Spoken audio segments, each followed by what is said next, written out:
as you can see, it's all done. We have put up our frame. It's very sturdy. I mean, holds my weight no problem, but the panels are a bit heavier, but not much more. It's, I think, like 3 of me up there, maybe a bitty more, but it's not that much more weight, and it's distributed across all of those sections, so it's more than enough strength. And you know, the ones that come with the solars, they're not the strongest ones ever, and we're using proper beams that you use for like a small barn or something for roof, so they have quite a lot of strength, and our attachments are pretty strong as well. 12 of them, so this distributes the weight pretty good. Yeah, so let's get the panels, let's get them up there. Hopefully it all fits. We had some complications of getting it all fitting on this roof. We thought we were gonna have one space extra, but no, it didn't work out. So it's gonna be all of them laying down and then one pointing up. So yeah, let's go get the solar panel and try to get it up there. Yeah, it's gonna be tricky.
Inspector Ivi's coming.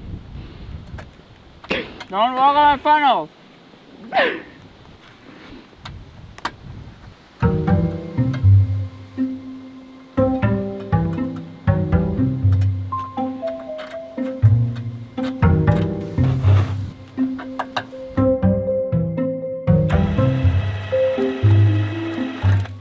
think we're ready.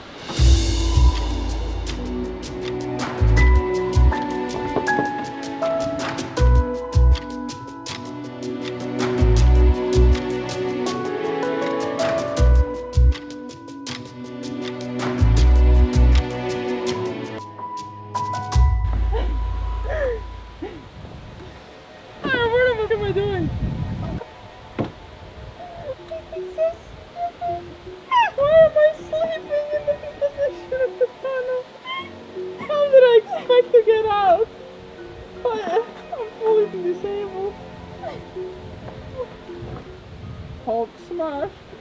Final on my face. Just don't I'm make doing bench presses down here. Do you want to go down so you can come down? Yeah. I got you. I can get you the screw. Did it!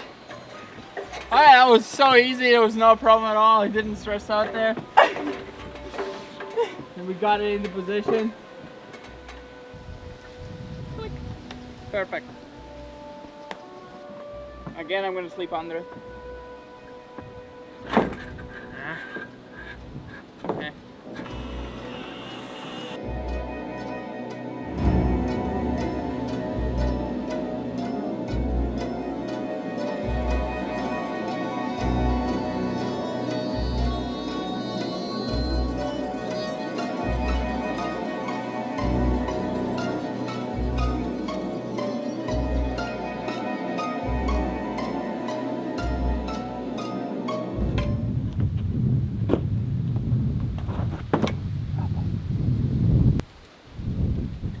That's how you do it.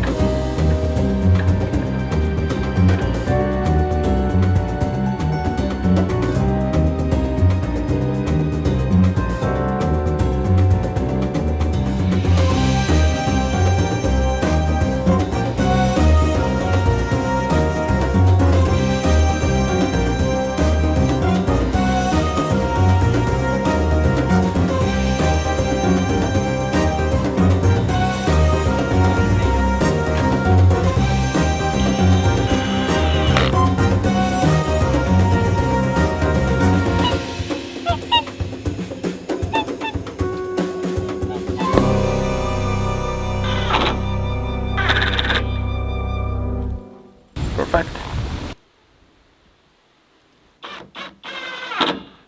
We thought we could only put one panel upwards here, but as we saw, the top panel ends perfectly. I mean, it is overextending, but then I realized we could put this beam all the way at the end and then put a middle beam, which makes two panels perfectly fit, one top, one bottom. So we can have a perfect aesthetic look of having 9 panels instead of one having upwards and rest are pointing landscape. This one's pointing upwards. So yeah, and we this can side, fix it. yeah, and this side's gonna be useless because Yeah, there's no this is panel. gonna stay empty and it's gonna look pretty out of place. So instead we're gonna put this all the way at the end, put one in the middle, and have a nice solid frame for having all 9 panels.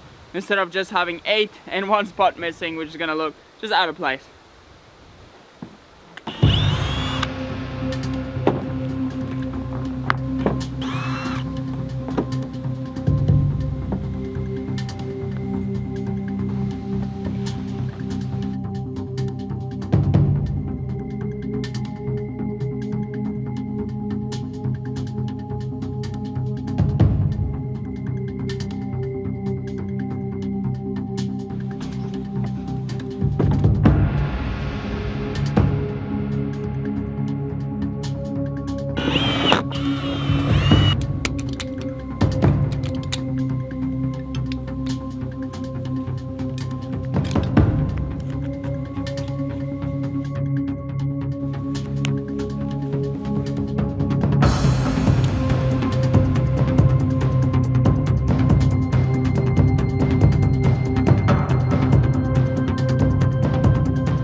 We are done with the panels.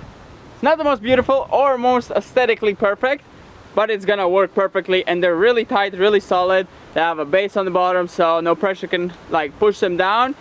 All gonna be fine for that. And in winter we're gonna be cleaning the snow off, so I really don't need to worry about snow, but they have extremely high snow holding capabilities. We are gonna make sure they're clean so we get power in the winter. But yeah, all done now. We just need to connect, and as you can see we have an empty spot, so one more panel needs to be purchased, and then we have a 9 panel setup. I think that's 4.5 kilowatts, 4.6 kilowatts, something like that in total it's gonna be. So yeah, quite a lot. So now we're gonna do all the cables and the inverter inside. So we're just gonna unroll the cables straight to our box. We're gonna leave it loose as non-cut. So we're gonna leave the whole end here. We're gonna make it more or less perfect there, but we're not gonna dig it in now because just we wanna set it up, and then we're gonna dig out the hole and put it in, because yeah, that's gonna take a whole day just to dig out the trench, just to lower it in. But yeah, let's get started with the cables.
never know if it moves. Come, Poo Poo, come, Poo Poo. It's okay, Poo Poo. My baby can't cross the fence.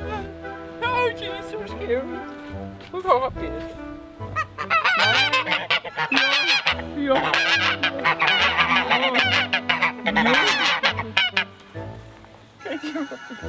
You're so confused.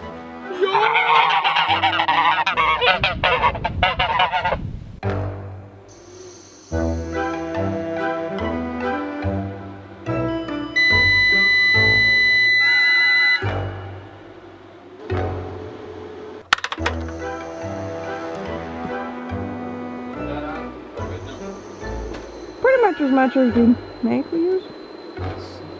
This has been quite a demotivating time to set up solars because, well, the sun is only getting less and less and days are cloudier and cloudier. But yes, the machine is set up and it's working on its full capacity. So it's using primary sources solar. So it uses everything in the house solar, and then whatever it's missing, it's adding on from the grid. And if we had batteries, it would be taking solar, then batteries, then the grid.